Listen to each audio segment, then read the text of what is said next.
Haleluya, kita berjumpa lagi dalam Pray From Home. Mari kita menyembah Dia, memuliakan Yesus di atas segalanya. Haleluya.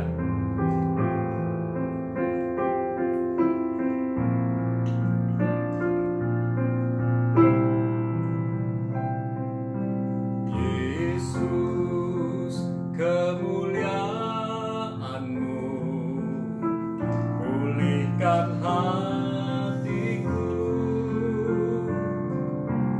Yesus, kemuliaan-Mu berkati hidupku.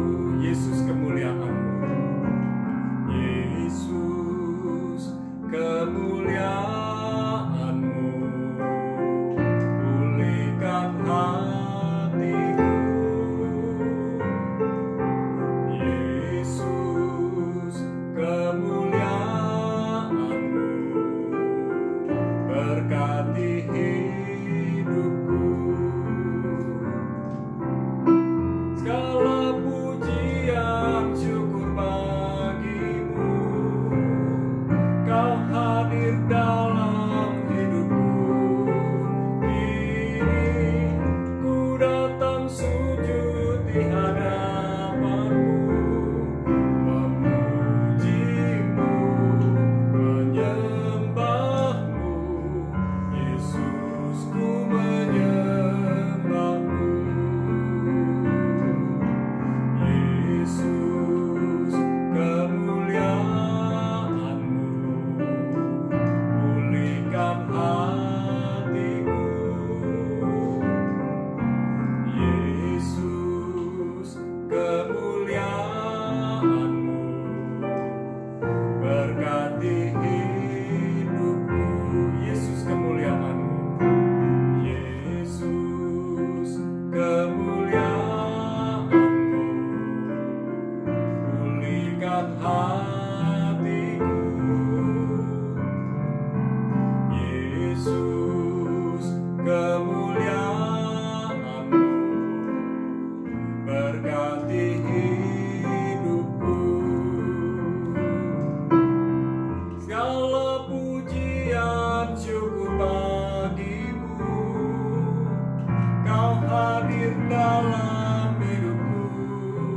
Kini ku datang sujud di hadapan-Mu, memuji-Mu, menyembah-Mu. Yesus, ku menyembah-Mu.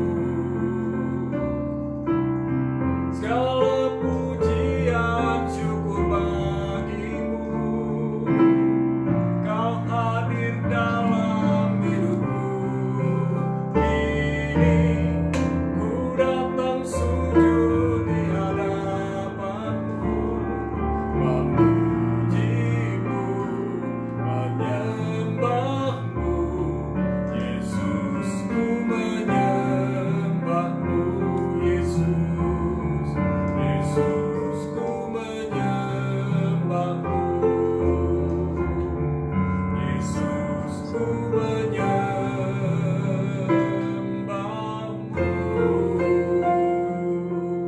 Oh,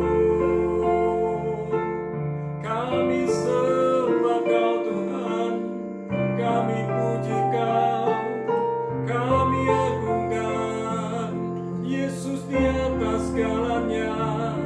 Kau yang terutama dalam hidup kami. Kami bersyukur, kami berterima kasih buat mujizat-Mu, buat segala berkat-Mu, buat mujizat-Mu, buat kesembuhan, buat pemulihan, buat segala pertolongan-Mu. Terima kasih Tuhan. Haleluya. Mari sembah Dia, mari bersyukur. Haleluya. Oh, mari setiap yang bernafas memuji, bersyukur.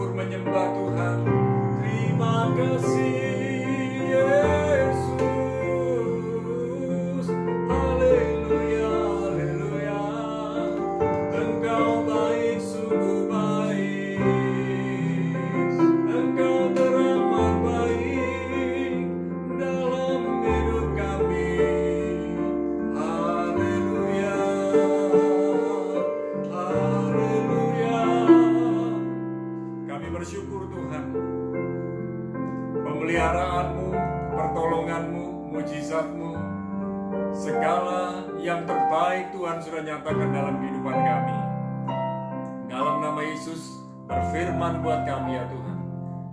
Haleluya, amin.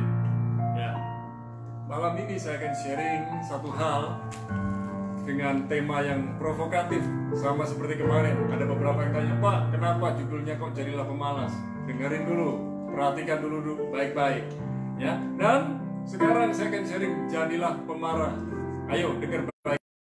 Menjadi pemarah itu baik atau tidak? Ayo kita pelajari bersama-sama. Amsal 15 ayat 18 dikatakan demikian, si pemarah membangkitkan pertengkaran, tetapi orang yang sabar memadamkan perbantahan. Si pemarah membangkitkan pertengkaran, tetapi orang yang sabar memadamkan perbantahan.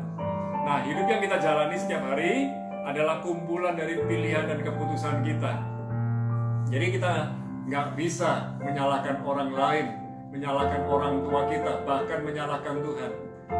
Kita boleh lahir dari keluarga yang mungkin tidak berada, kurang berada, tetapi kalau hari ini kita masih kurang berada, tidak berada, itu karena pilihan dan keputusan kita sendiri.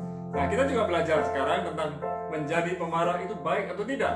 Dan ternyata ada banyak keuntungan menjadi pemarah. Yang pertama, pemarah berhasil menjadi penyendiri. Pemarah berhasil menjadi penyendiri karena orang yang suka marah dijauhi banyak orang. Ya, dan pemarah itu suka bertengkar. Dikit-dikit bertengkar, dikit-dikit bikin masalah, dikit-dikit bikin ulah. Dan seperti si pemalas, yang namanya pemarah itu kreatif. Dia bisa marah dengan berbagai macam cara. Pokoknya dia mau melampiaskan emosinya dengan marah-marah. Padahal cara melampiaskan emosi bisa macam-macam. Ada orang marah, tidak marah kepada orang lain, tidak menyakiti orang lain, tapi dia malah sambil nonton TV, dia makan, ngemil, gitu. Ya, nah, pemarah berhasil menjadi penyendiri. Pemarah tidak punya teman. Teman-temannya kalau ada kurang lebih yang sama, sejenis pemarah. Karena orang yang suka marah pasti dijauhi banyak orang. Maukah Anda tetap menjadi pemarah? Yang kedua, pemarah tidak pernah merasa bersalah. Pemarah itu selalu merasa dirinya paling benar. Semua orang serba salah. Kalau bertengkar, dia maunya menang sendiri. Kalau kalah, dia akan berusaha balas dendam. Dan pemarah tidak perlu mengaku bahwa dirinya salah. Nggak mau ngaku. Bahkan dia berpandangan, kalau ada orang yang ngaku salah, itu adalah orang yang benar-benar salah. Padahal orang yang rendah hati, dia berani berkata, I am sorry. Orang yang rendah hati berani berkata, maafkan saya. Orang yang rendah hati berani berkata, aku mau mengalami pemulihan hubungan, aku yang salah. Padahal belum tentu orang itu salah, tetapi pemarah selalu merasa dirinya benar. Nah, sekarang pilihan buat saudara, menjadi pemarah atau peramah. Jika Anda pemarah, Anda berhak melampiaskan emosi Anda. Semua orang berhak, termasuk si peramah pun berhak melampiaskan emosinya. Namun, cara Anda melampiaskan emosi menentukan kehidupan yang Anda jalani. Ada orang marah-marah, membuat orang lain tersinggung, membuat orang lain terpancing emosinya, membuat orang lain menjadi gak enak hati. Tetapi ada orang yang marah, dia melampiaskan dengan memancing di laut, memancing di sungai. Ada orang ketika dia marah, dia melukis. Ada banyak cara sebetulnya kita melampiaskan marah dan kemarahan kita dengan yang benar, dengan yang positif. Jadi, mari kita belajar seperti si peramah. Sekalipun orang yang disebut peramah itu masih bisa marah. Dan si peramah akan marah pada tempatnya, di saat yang tepat, dengan cara yang tepat, tanpa perlu menyakiti orang lain. Cara Anda melampiaskan kemarahan, memengaruhi kesehatan dan kehidupan Anda. Hati-hati dengan tekanan darah tinggi. Kalau kita marah-marah, tekanan darah bisa semakin tinggi. Hati-hati kalau kita marah-marah, bukan hanya tekanan darah menjadi semakin tinggi, jantung kita berdebar makin kencang.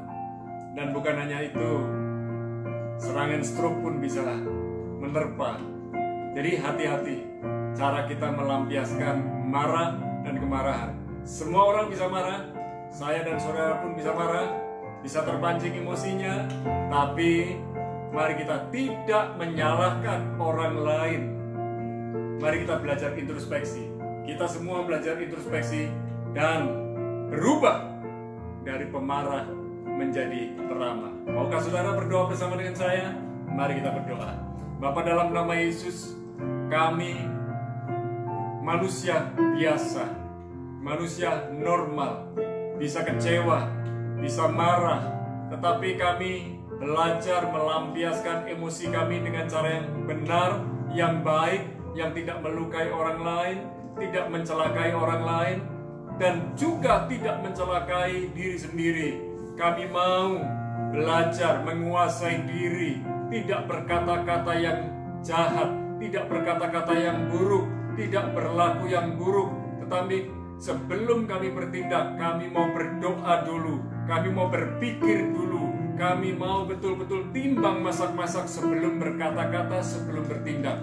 Kami minta ya Tuhan, Roh Kudus ingatkan kami, kalau kami hampir jatuh, hampir terpeleset, dan pulihkan kami ya Tuhan.